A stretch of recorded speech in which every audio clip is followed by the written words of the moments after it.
Hello, everyone. I know you are all fans of efficiency, so here we are. We're going to start on time. We were trying to remember a few minutes ago how we were lucky enough to have cross paths with Patty Marcy. We couldn't determine for sure, but we are happy to tell you that she's gotten very good reviews wherever she has spoken and changed the lives of more than one person, and we hope that you'll get a lot out of tonight. My name is Penny Wright. I just want to invite you to take a newsletter if you live outside of our library district. If you live inside our district, you should have one already. But we've got lots happening. Yvette, who's in the back, put some flyers out for you to peruse, and I hope you'll help yourself after this evening's talk. Today's speaker is Patty Marcy, an organizing and lifestyle consultant who applies her experience in clinical social work to unpack both the physical and emotional stuff that's getting in your way so that you can become the person you are meant to be. Patty believes our home should spark joy and that our own definition of success is the one that matters. She has an undergraduate degree in psychology and a master's degree in social work.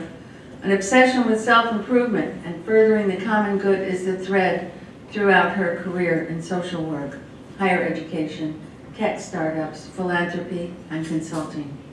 In 2016, she became one of the first certified KonMari consultants in the world outside of Japan and was dubbed a Jedi-level practitioner of the KonMari method by Men's Fitness magazine and a magician by CBS This Morning.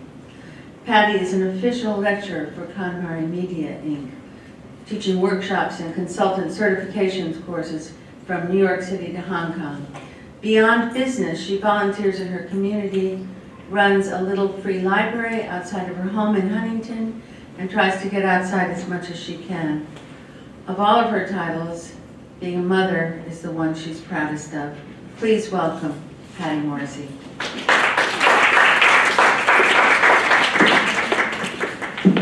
Thank you for that introduction. I really appreciate that. Thank you so much. Well, thank you so much for your time. Quality time is my love language, so whenever I get to spend time with people, it really means a lot, and I appreciate that there's a million other things that you could be doing tonight, and that you chose to be here with me. I really take that very seriously. So we can skip the introduction part because that was done. I love this quote from Stephen Pressfield. He wrote the book, The War of Art. He's probably most known for The Legend of Bagger Vance, but there's no better way of avoiding work than coming to a workshop. Okay? So what I'm not here to do is to pump you up with more information that you take no action on. Okay? You probably don't need more tips and tricks on how to organize to be more organized, but what you need is motivation to actually take that first step or take the next step in your journey. And so I see myself, I'm in the business of transformation. I'm in the business of life transitions, much more than I feel aligned with the professional organizing business. And so there's a framework, Zimmerman's Stages of Change model. I want to get a sense of where you're at in your readiness to tidy. Okay. So on a scale from 1 to 10, how ready are you to put in the time and effort required to tidy your home? Okay, so come up with a number on a scale from 1 to 10. Have that in your mind. Okay. Write it down if you need to. And then, now I want to know specifically why it's not 2 points lower. So if you had, if you were a 5, why were you not a 3? What are the specific reasons you're not lower on that scale of readiness?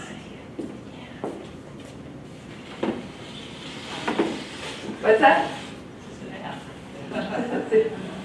And why are you not 2 points higher? So if you were 5, why are you not a 7?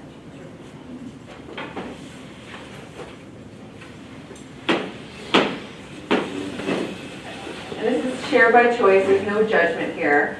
We're absolutely not going to make any kind of judgmental comments around clutter or that's so, this or that's so that. This is a safe space for all of us to share. What are some reasons that your score is not lower than what it is? Go ahead, shout them out. Lower. Embarrassed. Okay. I'm lying about what my motivation is. Okay. You don't have to even share it. You're lying to yourself. You can be honest with yourself. What are some reasons why it's not lower? Because I've been thinking about it, and every time I go somewhere good and I know what I have to do there, I just haven't done it. Okay, so you've been thinking about it. You already started. Okay, great. Any other reasons why it's not lower? It's too important. Okay. And you're tired, too. So you understand the value of having a tidy home and going through that process. Any other reasons why it's not lower? In the back? I'd just like to offer that possibly is also having the ability to retrieve what you need when you need it and know that you have it, as opposed to going through your entire house looking for something. Yeah, So it's so a time saver of retrievability. Absolutely. So you like the benefit of saving time and being able to find what you need when you need it. Why is it not 2 points higher? Because I've already tended to do an incredible amount of work. And what was difficult for me is when you do all this stuff. Yeah, it's hard. Well, like, yeah, like, I have all this furniture now in my garage, and like, nobody's buying used furniture anymore, and it's very hard for me to just like throw out stuff that in my book was valuable yesterday. Yeah, so the issue of what do you do with the discards and putting in the time and effort to do it, it's not an easy thing to do. What are some of the other things? I think procrastination is probably a very big component Yeah, absolutely. affecting all of that. Definitely. There's other things that come up. There's things that pull you in different directions. It's not a priority, maybe. Any other reasons why it's not higher? It takes longer to do it, I think. Yeah, it does. It absolutely does. It takes longer to do than you think. And so this, what I did just here, is part of motivational interviewing. It's something that you can apply to any behavior that you want to make. It's something that you can use on your spouse or your child or your boss or your employees when they say, like, how motivated are you on a scale from 1 to 10 to do your homework? Right? And they're like, well, I'm a 7. Okay, well, why are you not 2 points lower? Well, because I don't want to, like, fail out of school. Right? So that first question answers, what are the drivers? What are your motivators for doing this? Embarrassing. Right. So it's, you don't want to embarrass yourself when you want to have company over, you see people, right? And why is it not 2 points higher? Well, because I'd rather play video games than do my homework, right? There's those things. And so that's identifying what the barriers are for you. And so when I'm having an initial consult with a client, this is what I'm trying to figure out, because for everybody the answers are different. Like, what's motivating you? Why did you come to a workshop on tidying? You have some level of motivation. You're not at 0.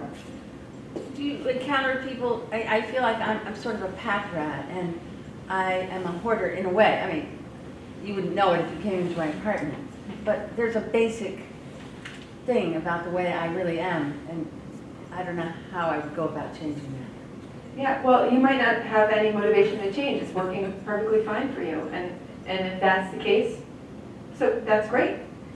It's not though. You know. Yeah, so then there's something there, right? So there is some motivation to change there. It's this feeling of, you know, a lot of the things that I hear are, I feel stuck, I can't invite people over, I just feel cluttered. And what I've learned over time is that that feeling of clutter is not necessarily correlated with the number of objects in the home, but it's a feeling that people have. So at first I used to be intimidated when I would go into a home that looked really beautiful. It's like, ooh, there's not much for me to accomplish here. But the person would describe the feeling of clutter. And once we got into it, I realized that clutter, my definition of it now, is really just you're surrounded by things that don't support the person you're becoming. Okay? And so we're always evolving as people. And so the things that surround us need to evolve to support the person that we're becoming. And so when I walk into a home, I just say, help me see through your eyes. What does it feel like to be you in this space? And then there's some blockers. A lot of the blockers are the time, the effort, the physicality of it, the decision making, the overwhelm. I don't know where to begin. But once I get into it, then it's kind of it gets a little bit worse before it gets better. All those reasons why it's really hard to do. And so just to level set on what the KonMari method is, I want to gauge who's heard of Marie Kondo before. Okay, almost everyone. Who has read one of her books, The Life-Changing Magic of Tidying Up? okay? Or spark joy.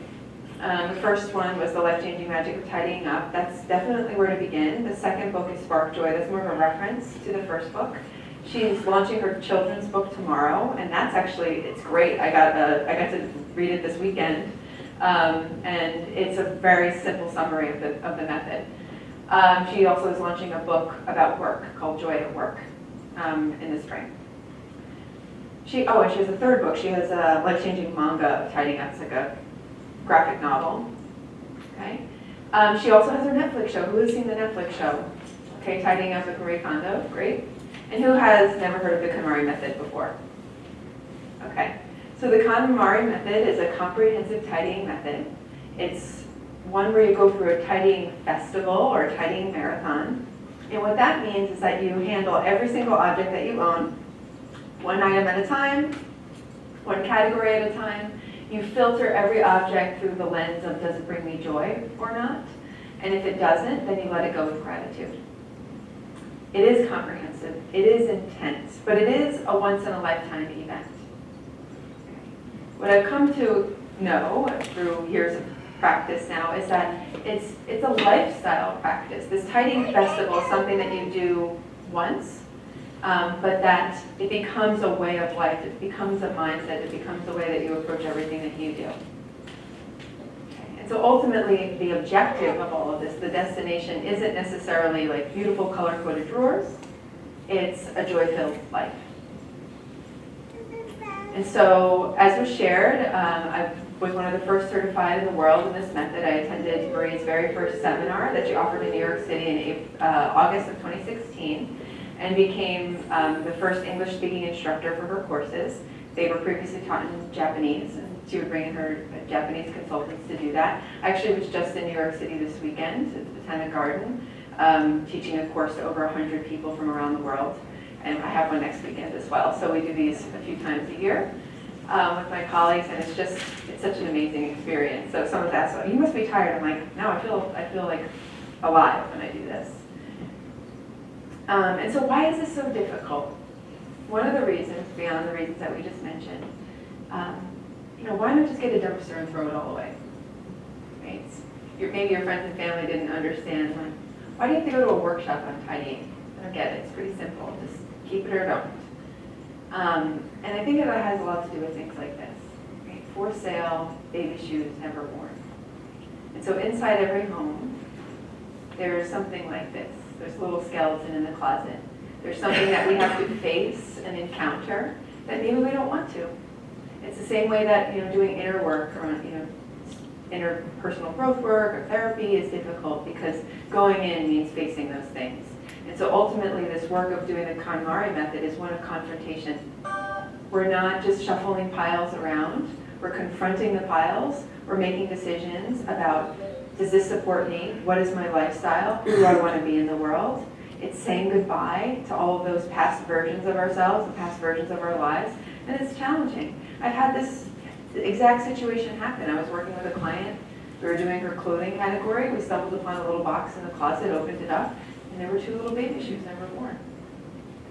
Right? She had 4 sons, and she lost a girl that was a twin. And she ended up later having another baby girl. And I just, I knew this about her. It's very intimate work, right? And so I went up to her and said, congratulations on your new baby girl. But also I just want to acknowledge that I know that there's another baby girl that you're thinking about every time this baby girl has her little milestones in life, right? And so it's this really gentle thing. KonMari consultants are not these like aggressive minimalists who go in and encourage people to throw everything out with like no empathy. It's the exact opposite. We have just like so much respect and so much empathy for every little object in people's home and the significance of that. And what we really do is create a container and create a structure so that our clients can do that difficult work of confronting themselves and confronting their past. One of the things that I was talking about, the idea of clutter being just we're surrounded by things that don't represent who we're becoming. And sometimes we think of our lives as like this permanent fixed standpoint, like I just need to get my home together and then it'll be good for forever, right? Or I need to achieve this thing and then I'm good to go. And that's just not how life is. It's much more like micro seasons. And so these are really easy to observe in children, right? You're at this little stage of life and they physically grow up and they grow out of their clothing, but we do that too as adults. And so in Japan, they celebrate 72 different micro seasons in a year that connected with nature. So like collectively as a culture, they all stop and smell the roses at the same time. And in this book, Joyful by Ingrid Fettel Lee, it's a great follow-up to the KonMari books. She's a product designer with IO. If you don't want to read her book, she's got a great TED Talk. And she was sharing this research around the connection, the more connected people are to nature, the more connected they are to these like micro seasons like they celebrate in Japan, the more resilient they are because they know on a biological level, like this visceral connection to the daylight changing and this day's getting shorter or what season you're in, they're more connected to that. And so there's this like cellular level knowing that this too shall pass, right? That time passes and that everything is temporary. It's not even conscious, it's just like sort of your knowing. And the more time we spend inside artificial environments, the less connected we are to that. And so what happens as a culture that's spending our time in artificial environments indoors, artificial lighting, in digital spaces, which is even more artificial,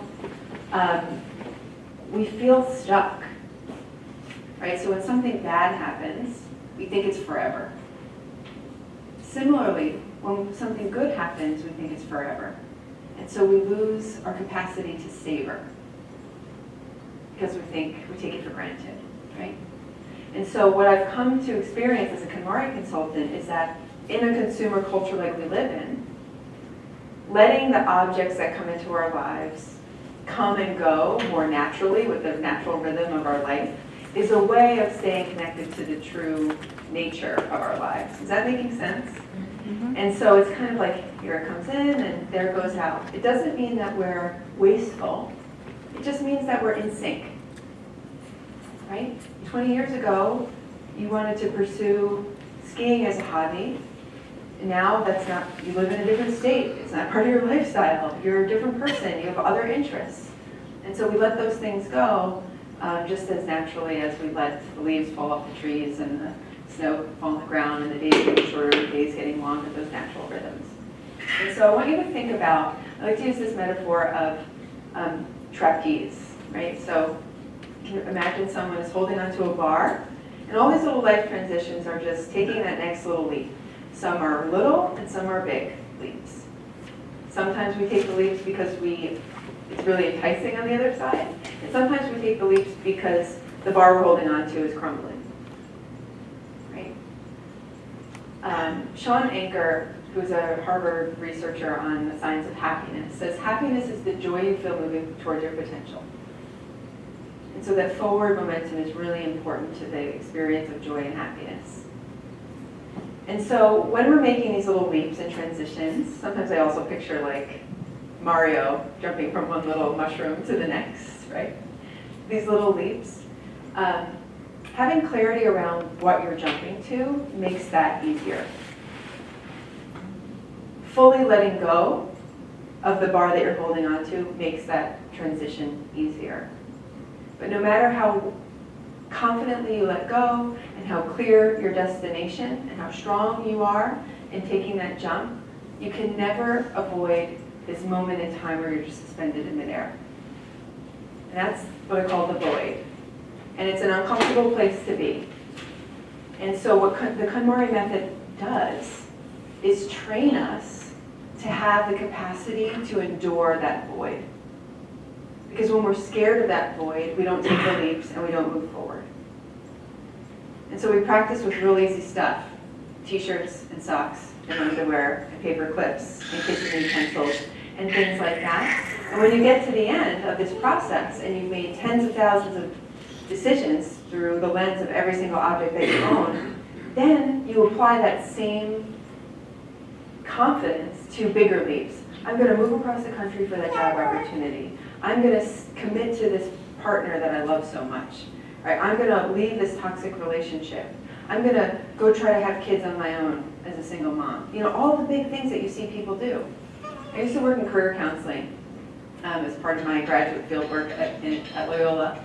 And the question we'd ask these college students is like, what are you passionate about? And they're like, they just look at you like, I have no idea. I have no idea. Right? That's such a big, scary question. People don't even know how they feel about a t-shirt. Right? Where there's so much noise, we're not listening to ourselves. And so the method, there's some rules to it. I'm gonna touch on some more of the rules than others and dive into each of these in a little bit more detail. So actually applying the KonMari method means to follow these 6 things. So the first one is that you make a commitment to this process. So if you're gonna do this tidying festival, you just kind of own it. This is what I'm doing this year. My friend just ran the New York City Marathon, right? And so because she was training for that, when I would be like, hey, you wanna go out for lunch or go out Friday night or do this thing, she's like, nope, I got my long run, I've got to train, right? And I just respected that because that's something that she was committing to for a period of time, not for forever. And so when you're embarking on the KonMari method, you have to prioritize it, otherwise it's not gonna happen. Think of it as like a 6-month or a year-long process, depending on what your situation is. If you've been living in a home for 30 years, you might want to give yourself a year. If you live in a small apartment and you just moved there a year ago, you might need a month. Right? So how long it takes depends on how much you have and how quickly you're making decisions and how much time you're dedicating to the process. It is way easier to do if you do it all in one go, because you're kind of taking everything out, you're shuffling it all around, and you want to do it comprehensively, so doing it in that collective. And so it might look like, every Saturday I'm dedicating 5 hours to doing this. And so committing to it means saying, yeah, I'm going to do this, I'm giving myself a year, and I'm marking this time in my calendar to get it done. So that's a question when people are calling me and they're like, I want to do this. I'm like, how much time are you going to dedicate? Because I was called a magician, but like, I'm not a magician. Right? I don't go in there and I can't do anything for somebody. I'm there to facilitate behavior change of my client. The next rule is that we imagine our ideal lifestyle. The third rule is that we only keep what sparks joy.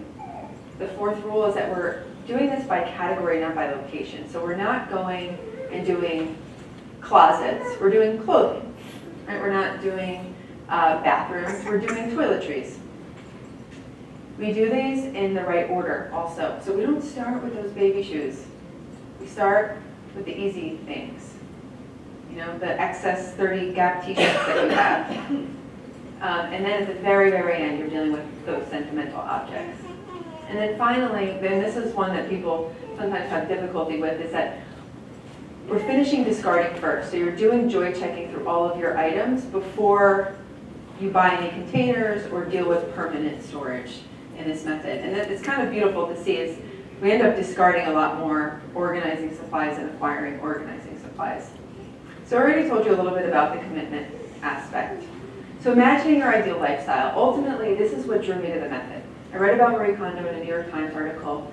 It's like, here's this woman who is doing, encouraging people to set up their homes that support this vision that they have for their ideal lifestyle. I was making vision boards as a practice. I would get groups of friends together every New Year's and we would get the magazines out and rip out pictures of things that sparked joy in us. Although at the time, my instruction to my friends was pick out pictures that elicit a positive emotional reaction. And now it's like spark joy is much easier to say. And I would make a little collage like this.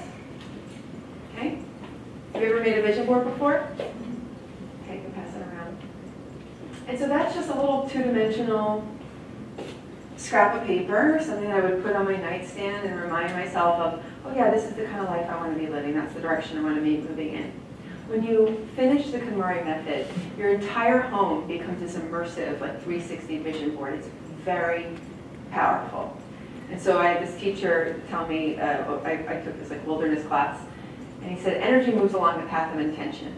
And when you keep something deliberately, and when you let go of something deliberately, it really sends a signal to the universe, or at least sends a signal to yourself of what you're prioritizing. And so, what that might look like is, when you're dealing with clothing, it's often the question of identity, right? Am I high heel kind of lady, or am I a flats kind of lady? Am I a business lady now, or am I a mom lady, right? And so I'm working with people and they're at this crossroads, and kind of what's the uniform for the person that you want to be in the world right now.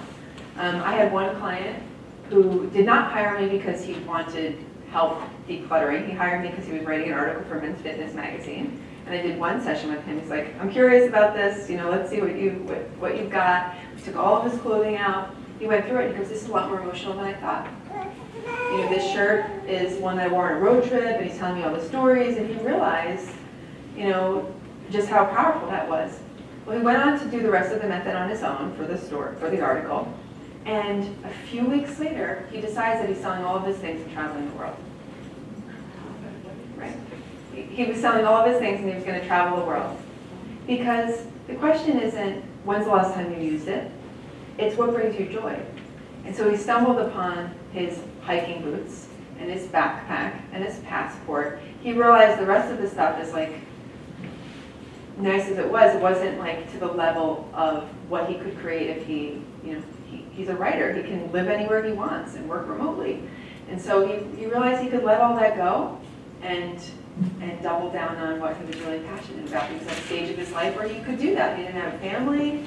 He had this career that was flexible. He could keep all of his clients that he had. So he ended up doing that. And he was featured in the CBS story. And so the rule around what to keep, the only question is, does it spark joy? So here's a Shel Silverstein poem. There is a voice inside you that whispers all day long. I feel that this is right for me. I know that this is wrong. No teacher, preacher, parent, friend, or wise man can decide what's right for you. Just listen to the voice that speaks inside. Okay? This is not about me going in and having an opinion about what someone should keep or not, although my clients ask, is this in style? What do you think? Should I? My role is really to be a mirror to them about how they feel and getting them connected to that space. And so sometimes when you're seeing media with Marie Kondo and this idea of spark joy, it seems like silly or trivial, like, oh, how cute, and she does her little thing, her little motion of like, see, this is what joy should feel like. I take it a little bit more seriously, a lot more seriously. We're so distracted. We're so inundated with messages. Our exposure to marketing and advertising is constant. Right?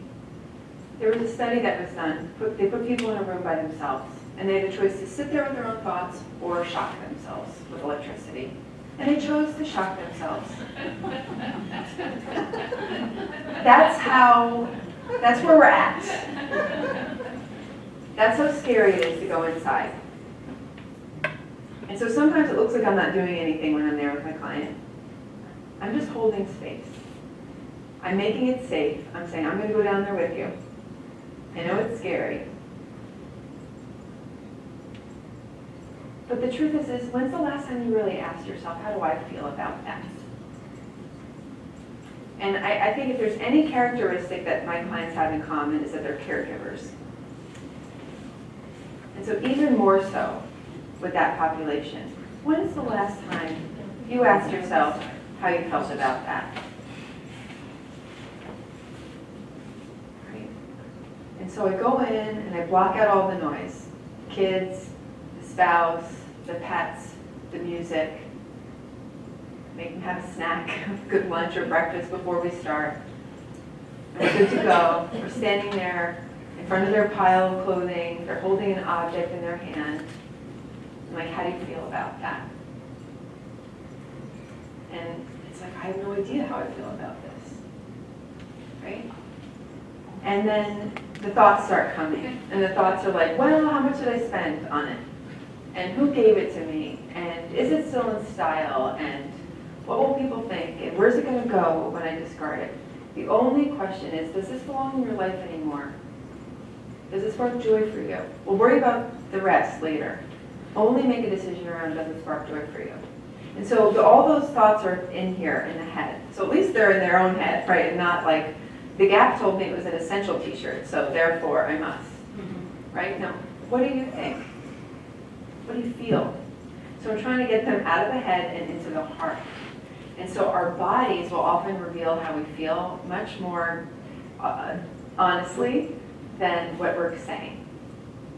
And so I also call out in my clients the inconsistency with, like, this is what your body says and this is what you just said. And so an example is, I had a client who picked up this skirt and she goes, I have to get rid of this. And I was like, what?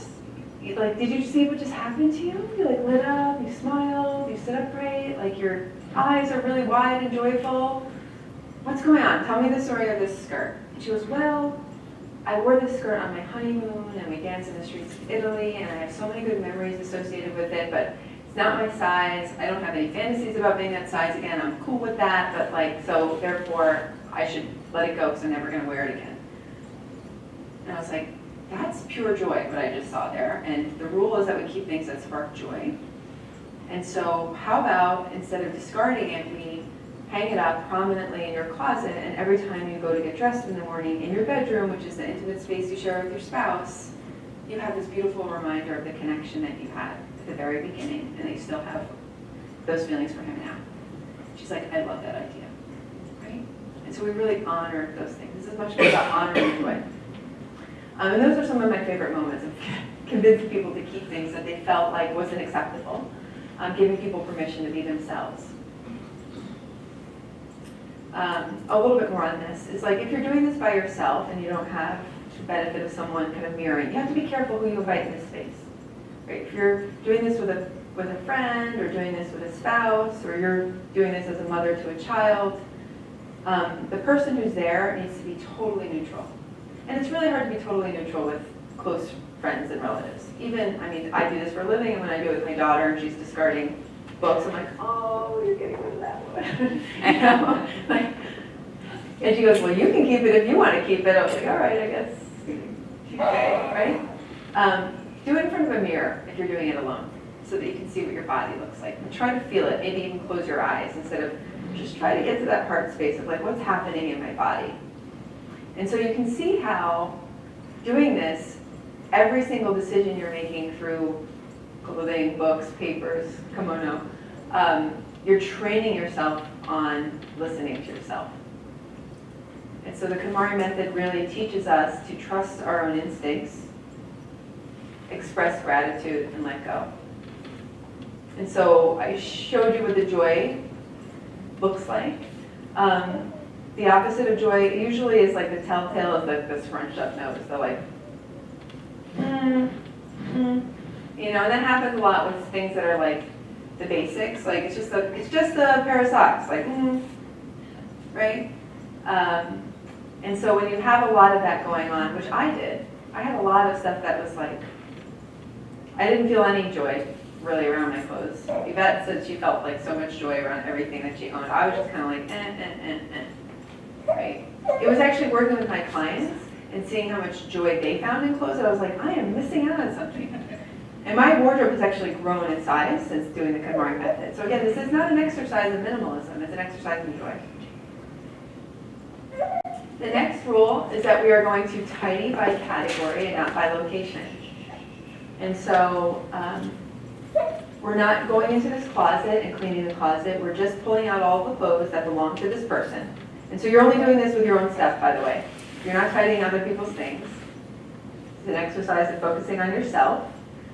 And so it's a lot easier to make decisions around one category at a time. Part of the overwhelm with organizing and decluttering is that your mind has to flip back and forth between all these categories, right? So in this closet, there might be receipts, shoes, things to return to the store, gifts that you're giving people, sentimental objects, all of that is in there. And it gets overwhelming because there might be 3 receipts, but then you've got paper over there and you've got paper over there. Just clothing. And so you pull it all out of the closet, but you also pull it out of the attic, the basement, storage, the dry cleaner, wherever, the laundry. You get all the clothes together. And the point is to shock yourself a little bit. It's that confrontation. It's the stepping on the scale. Like, that's the reality of my current position. You know, the before photos of like the Beachbody campaigns, right? That's what you're doing there with the clothing. And there isn't a rule that says you have to get rid of so much stuff or you're not allowed to have a lot of clothing. When clients they're like, am I getting rid of enough? You're getting rid of, you're doing fine. But what I kind of look for is, are they attached to all the categories, or is it this particular category that they're passionate about? And it's pretty easy to tell the difference. So I had one client, she just loves clothes through thing. She loves shopping, she loves the whole experience, she goes to the high-end stores on Madison Avenue, and she loves to get catered to. It's just her deal. But when I was downsizing her from a 2-bedroom apartment to a 1-bedroom apartment, she did discard a ton of clothes, but she discarded everything else so ruthlessly that all of her storage in her new apartment is filled with clothing. Right? She got rid of CD collections, her record collection, all the stuff, and now she's got the clothes in. And I was just on the phone with her today. So it's okay. It's okay to have those things that you want to have a lot of, but it's really about, are you honoring all of the things that you're actually keeping? The next rule is that we're doing these categories in order. So ultimately, all it means is just easiest to most difficult. And for most people, clothing is easiest. Another reason we start with clothing is because you wear it close to your heart. It's usually easier to have that emotional connection and to figure out how you feel about it. Clothing is also personal, so the members of your household will be threatened. It's not like mom's on a rampage with the garbage bag, getting rid of everything. Right? So you're like, hey, I'm doing this thing for me. I'm going to start with my clothing. I'm going to go through my clothing. You're going to put it all away. You're interacting with your clothing every day. And it's going to make you feel good. You're going to be wearing your favorite items from here on out. And so I call the clothing category kind of the installation of hope category. It's like a very big win in the beginning of this process, that you're going to have some highs and lows in. You're going to have that plateau period. So you go through clothing, and then you go through books, go through paper, and then kimono means everything else, which is massive. It's like your garage, your attic stuff, all your hobby stuff, your kitchen stuff, your bathroom stuff. The reason why it's just this one big lumped category is because it's so individual by person. And so when you're deciding which one should you start there, start with either the one that's been your priority. I'll get a lot of people who call me and say, hey, do you do kitchens? And I'm like, well, no, I do this method. And so by the time they finish paper, they're like, can I do the kitchen finally? I'm like, yes, now we can do the kitchen. The kitchen kimono, I should say. Or just start with whatever's easier, right? So sometimes after doing paper, it's a nice transition to do, let's do the office supplies while we're here in this space. And then finally, you're getting down to sentimental. So here's what it looks like a little bit with the idea of finished discarding first. So this is just a little micro example. This is a little girl's dresser drawers. And when we started, it was all filled with clothing. I worked with her, and her mother supported us to some extent. But we went through clothing, and then books, and she didn't have paper, and then kimono, which is her toys. And so the toys on the bottom here, so this is the before, and those two are the after. The toys in the bottom picture were stored in those plastic rolly bins around her room. Right, so we're discarding those kinds of products in this process, not buying more of them. Her clothing fit in the top 2 drawers. There was room for a little kimono for the diapers in there. And so we're really lightening up the entire space. And so if we had started with storage, I would have gone about this differently. Maybe, a lot of people, their first stop is the Container Store or IKEA before they even go through the discarding. So really hold back on any of that, what kind of organizing products are you going to need. We spend a lot of time and a lot of money organizing things that we shouldn't even have at all. Okay, so storage, with the KonMari method, there's such an emphasis on the folding. This is the signature KonMari fold, the vertical folding in the drawers. I don't really care if you fold this way or not, okay? This is 5% of it. Ultimately, it's the most efficient way to store clothing if you have a tiny space. But we're out here on Long Island, we're not in a 1-bedroom studio in Manhattan, we're not in a Japanese tiny home, right? If you have a big walk-in closet, use it, hang your clothes, make it look like a boutique, do whatever's joyful. Ultimately, it's just about respect. It's about respect for your items. So some principles of storage are make it visible, vertical. Color coding can help. And when I'm working with clients, I just try to make it easier for you to recall so you don't have to hold it all in your head. So it's like, well, do you associate birthday candles with like your fire stuff or with your holiday celebration stuff? And like whatever is how you would associate and be able to find it. You store things that make it easier. Focus on making it easier for you to put things away than easier for things to retrieve. Especially in the kitchen, it's a big change. A lot of people store things so that when they're cooking, it's easy to grab, right? But then it's all on the counters and it's a lot more difficult to clean up. So with this method, you want to have as much as you can clear countertops and have things away. You can wipe down, makes cleanup a lot easier. The picture of the closet there, you can see the clothes are long on the one side and short on the other side, and that upward motion that creates a joyful feeling in the home. And Ingrid's book, Joyful, actually provides some scientific backing for some of the ideas that Marie has said in her books. A little other thing, this is like my favorite part of storage, is getting to know my clients, listening to their stories. They're a little embarrassed sometimes with the things that they want to keep, and I hopefully try to, give them permission and encourage them to keep the things that are super joyful to them. And so this was one of those sentimental objects, was that little smiley face t-shirt there, right? So instead of putting this thing in a bin and never seeing it again and it lives in the attic, I said, we're gonna fold it, I'm gonna make it so that you can see it, and every time you open the door, it's like a little nod from the person who gave it to her. She's never gonna wear it. She admitted that, but it's a happy thing that she can enjoy. So we kind of sprinkle these little sentimental objects around the home at the end as part of our detailing.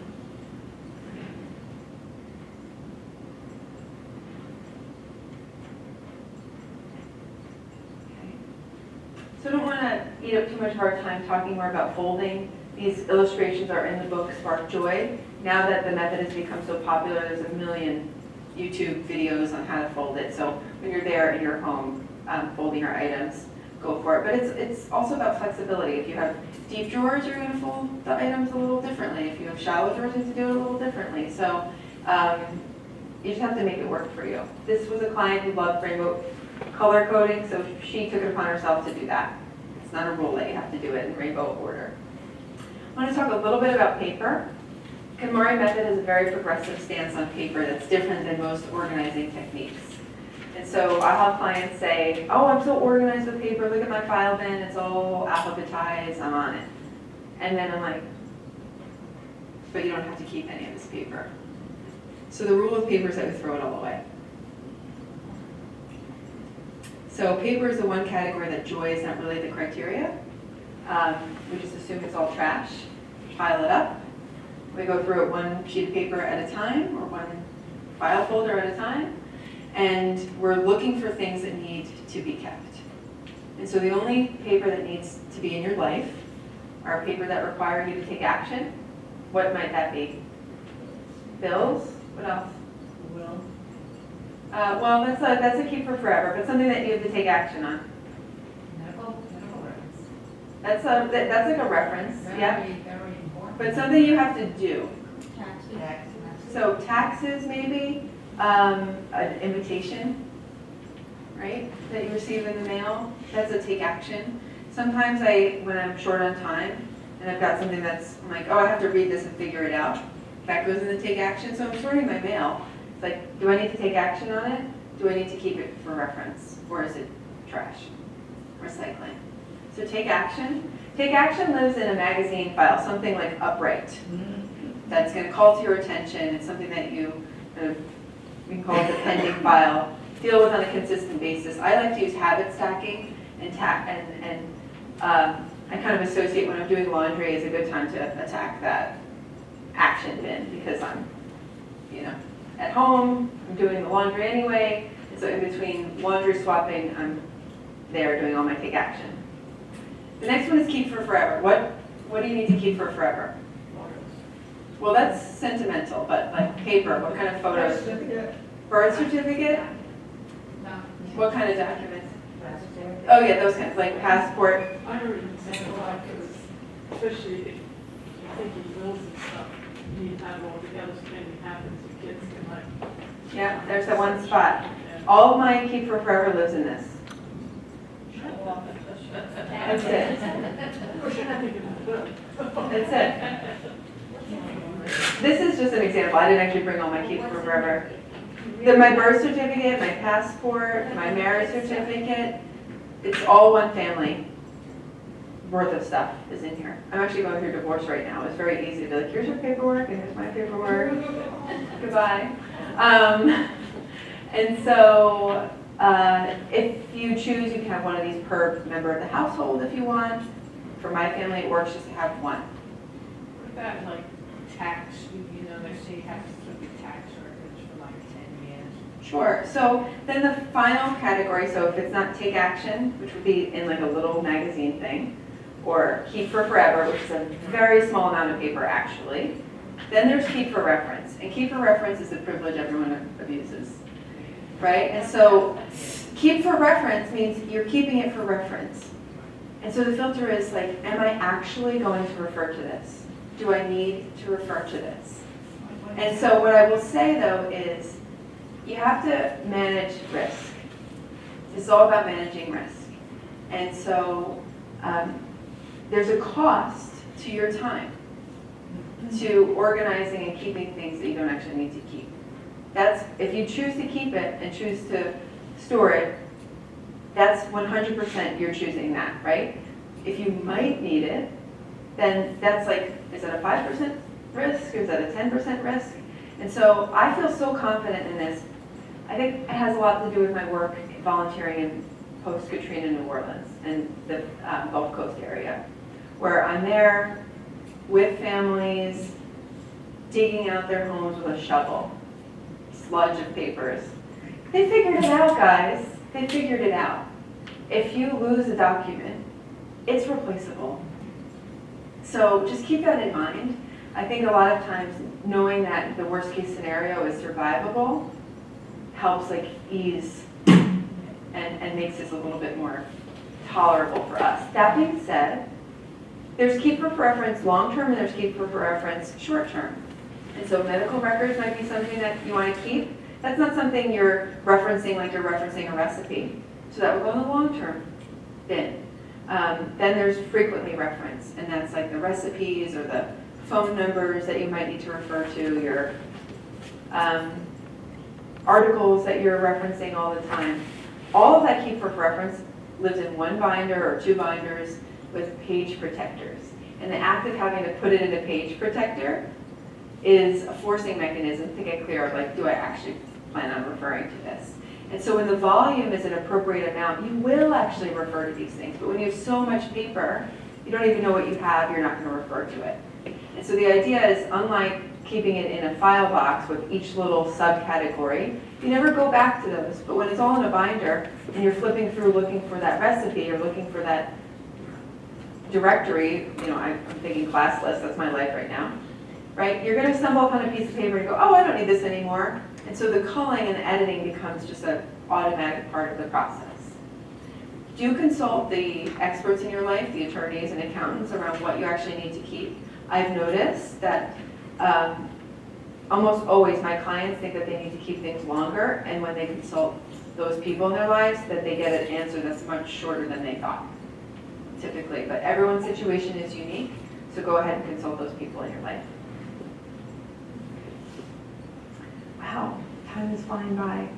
Let's get this one. So I want to show you a little bit more about how organizing can facilitate ideal lifestyle. So this is a client did not have a ton of stuff to begin with. We talked about vision in the big sense of like, what's your vision for your ideal lifestyle? Hers was beach house vibes. But then I also asked her, like, when we got up the kitchen kimono, how do you cook? What's your ideal morning look like? How do you want to feel? She goes, I never cook. I entertain like once a year for football stuff. But every day I want to have my green juice, but I don't because it's so annoying to go get the big juicer out and all the like attachments and everything.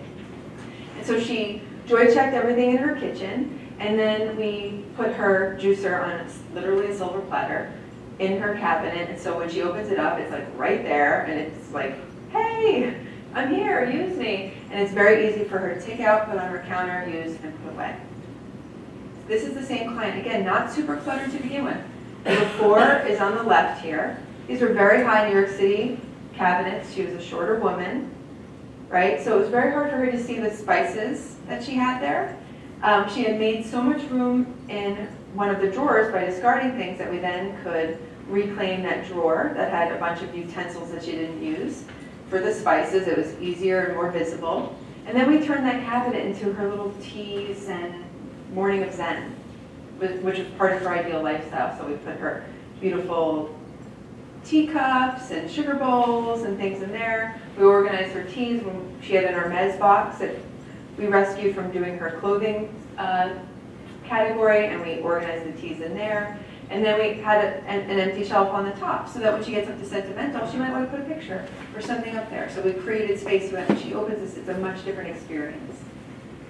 Can I ask you something? I know you're going through this, but could you just backtrack and talk about books for a few minutes? Sure, yeah, absolutely. I know books is a big one. We're at a library, right? Do we need to talk about books?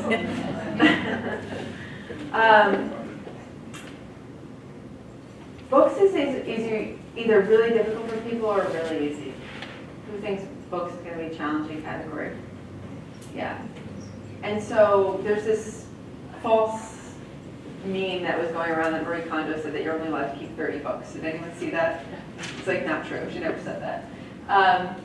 Books, unlike the other categories, you can store them in different places. So cookbooks in the kitchen, like is seen here, reference books in the office, children's books in the playroom. You want to be careful when you're storing books around the messages that are being conveyed through the titles. Right, so I had a feng shui consultant come to my home. We did space clearing when my ex-husband moved out. And this is actually his cookbook shelf, so it's an interesting story of how I've kind of reclaimed that for myself. But this is what it was like before. And when she came, I had replaced, it felt very empty, so talk about a void. He left, he took all the kitchen stuff, as I had asked him to, because it was all his, and he's the cook and all that. We ate very differently. He made homemade breads and pizzas. He's a very good cook, but I basically can't eat bread or any of that. And so I filled this up with, I did shopping, right, as part of my KonMari journey. What does it mean to be joyful for me to cook in my kitchen? What's my ideal lifestyle in that space? And so I went to the Book Review, which is this great bookstore in Huntington Village, and filled it up with plant-based cookbooks. And one of the books that I had on the shelf was a book from a client. She's like, oh, you're doing the plant-based thing, here, take this one. And the title of it was Always Hungry. And my feng shui consultant was like, you gotta get rid of, like, what is up? Like, that's not the energy you want in your home as you're like, newly single and all this stuff. So I took the cover off and put watercolor on it and called it the sauce book, because that's what I was keeping the book for. So little things like that are very KonMari, of like breaking the rules. Who cares? I don't have to keep the cover of the book. And making sure that the books you have, again, are reflective of the person that you're becoming. Another transformative process when I went through books, it really helped me confidently take that full leap into becoming a KonMari consultant. My career before was one that more people understood, right? I was the director of such and such, and I was working in philanthropy and corporate social responsibility. I had all these books, a lot of them signed by the author. I had a lot of identity in those books. I was known for being the person with books in the office. I actually had one of those open offices, but I bought a bookshelf and needed to have my collection of books. I shipped these books from Chicago to New York. Really important to me. But when I was going through them, there was no joy in them anymore. And realizing that I could fully let them go made me embrace my new career of folding underwear for a living, which people did not understand. When I started this, Marie Kondo who? Right? I had a picture of her on my website. Who's this Japanese woman on your website? And so when you're getting rid of the books, it's not just the clutter. Books are heavy and they add up to a lot. You're also getting rid of the obligation to read the book. Or if it's a nonfiction book, you're getting rid of the obligation to do the thing. So if you're getting rid of a book on how to knit, you've just liberated yourself on the obligation to learn how to knit. And that's where that lightness and that freeing feeling comes from. That being said, I have clients, and I'm one of those people myself, that love just being surrounded by books all the time. And so that's okay. But it doesn't mean, it's not an either or. I every client that I've had who's had the big library, I say, let's just reconfirm how much you love each and every one of them.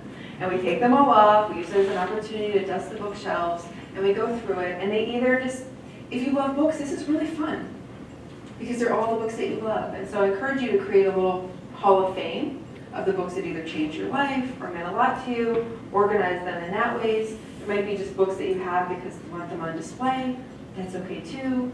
But there's going to be, you're going to find duplicates, you're going to find books that are, just not relevant to your life anymore, and it's going to create space, and you'll be able to style or merchandise your bookshelves in a way that's a little bit more beautiful and supporting the person you're becoming. There's always the books you haven't read yet issue. I'm going to read that one day. I'm going to read that one day. Free yourself of that obligation. You might see yourself as someone who reads War and Peace. You don't have to. It's okay. And so I had a friend who's a book lover. She's like, this KonMari thing, I don't know. And she was moving, and she was packing up her books, and she goes, you know what I realized, because she sees me preaching about all this stuff all the time, that she had a lot of books she was keeping because she felt she was supposed to, and having them around kept her from reading the books that she wanted to. They were all very, she was equally a smart person reading either set of books, but she got it at that point, that she could let that go. And so finally, the last category is sentimental. And so sentimental is kind of like those reference papers of the point, why do we keep sentimental objects? What's the point? So memories, yeah, so that you can have your memories, and also so that you can share, pass down a story or a legacy, that aspect of it as well. And so volume matters a lot when it comes to this category, right? If you have so much that you don't access it ever, then that's impeding the point of keeping them at all. And so I like to share the example of my grandfather.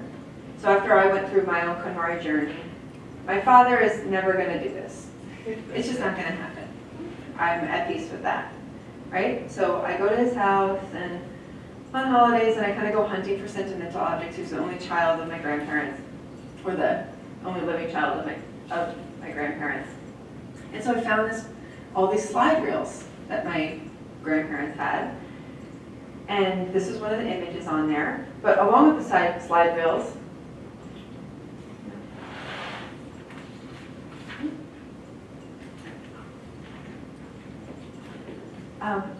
were two of these notebooks. And so my grandfather kept track. Now, he lived into his 80s, and he's got a few hundred photos. I probably took a few hundred photos last week with my iPhone.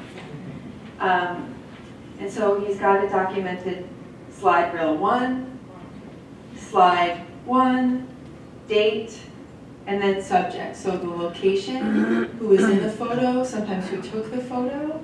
There's also documentation of if it won an award or not. A lot of these photos were taken by my uncle, who died when he was 18, and he won some awards for photography. So I've got this treasure trove. It's kind of my project right now of I don't even know the span of time because I haven't gone through them all, but I've got pictures from the World's Fair. I've got pictures of all over Long Island, of our town in Huntington, of the lighthouse, of Ashrogan Beach in the 1960s with all the cars in the parking lot. I've got pictures of someone bathing at Hobart Beach in one of those retro, super cool bathing suits with a swim cap. It's these really beautiful images. And so for the holidays last year, I made some prints and gave them to my family. That was really meaningful and significant. And I was able to do this because the volume was manageable and because he had documented it in a way that I could actually understand what these things were without him even being there to tell me what they were. And so this picture in particular, if it were just a loose photo in a bin or a loose slide in a box, I'd have no idea what this picture is. I'd be like, yeah, it's a magnolia tree, great. But it's the magnolia tree that I have documents of as a sapling when it was planted outside of my grandparents' home. This is when it was fully grown. This tree is something that as children, spending all the time at my grandparents' house, we loved. My brother and sister both have tattoos of magnolias on their body because it's so associated with our grandmother. And this picture in particular was taken by my uncle. And so I know all of that. It has so much more significance because he took the time. We cannot document to that level with all the stuff we have. And so going through the sentimental stuff, don't put the pressure on yourself that you have to throw anything away. I guarantee you that you're going to be much stronger at facing your sentimental objects after you've completed the rest of the categories. You will surprise yourself. You're not going to believe me right now. So right now what I'm going to tell you is that you don't have to throw any of it away. You don't have to throw anything away. Simply go through all of those things through the lens of what do I want to highlight? What do I want to curate so that I can actually do the work of remembering the things I want to remember and sharing the stories I want to share. Don't wait for it to be perfect. The holidays are coming up. Go find one bin, go through it, find a few things in that bin, and bring them to Thanksgiving, bring them to Christmas, bring them to Hanukkah, and sit down and actually share some of these things with the people that you love and see how that feels. That's going to make going back to those bins a lot more palatable. And if you want to do what my dad's going to make me do one day of like get the dumpster and throw it all away because he's not willing to face it, it's going to happen. At least you'll be able to tell your family, like these 3 shelves, these 3 boxes I've curated for you. The rest, I didn't have time. And you'll have to figure it out or discard it however you want. Right? But unlike all the other hopes and dreams and obligations and things that we have, like I want to run a marathon and I want to have this and I want to see that and I want to travel here. When we die, all those things die with us. But our stuff does not. Right? Someone has to deal with that stuff. And I don't mean to like make it so sad in that way, but what I've experienced from this method, this is not a chore to get through. This is an opportunity to review your life and celebrate your life. It's an opportunity to get clear about who you are and who you're becoming. And so I encourage you to commit yourself to the process, but also to enjoy the process and savor the process. Yes, it's hard work. Yes, it's physical. Yes, you're making a commitment. But if you wait until the end, like in some of the situations that I'm in, I have a client right now who had a health issue, 90 years old. Her son had to go in and discard 90% of the things without her being involved at all. And now we're kind of reconstructing through memory the things that we're sort of saying goodbye to them without saying goodbye to them. It's a complicated thing. So yeah, don't miss the opportunity. It's really joyful, and it's meant so much to me. And spending the weekend, just this past weekend with my KonMari consultant friends, we all report back the same thing of like, I'm basically deliriously happy all the time. Really, I really am. I really am. Because driving here, I'm like, how lucky am I? And I get to go talk about something I love, and I get to spend this time with you, and I get to listen to good music, and look at the sun behind me. This is so beautiful. I just like notice. So to practice the KonMari method is a practice in noticing. And so I guess I'll conclude with this, is that there's this Alice Walker quote. I don't know it by heart. Let me look it up. But I stumbled upon it recently, and I was like, that's so KonMari. One second here.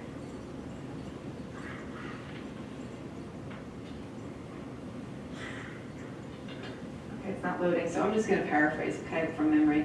Something like, I think it pisses God off if you walk by purple flowers in a field and don't notice them.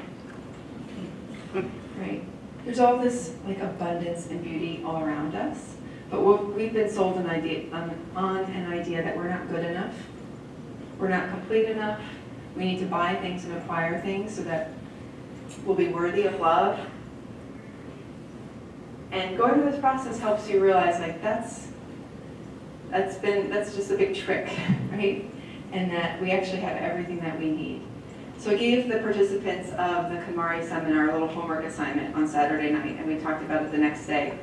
So I'll send you off with this, which is just try to notice the things that bring joy to you. Not even the material things. You're going to practice with the material things in your home, but just try to notice. And so I sent them off with that homework. And what they came back with was they noticed the interaction of a parent and a child in the park. They had a lovely interaction with someone in their life. They smiled at a stranger. They noticed the sunlight. They tasted their berries. They saw the flowers. They took in the leaves changing, all of those little things. And so that's what it means to choose joy, and just like stop and notice. We don't need to add any more. So that's it. I'm here to answer any questions. We went over a little bit, so if you need to leave and go do dinner or anything, it won't hurt my feelings. But thank you so much for your time.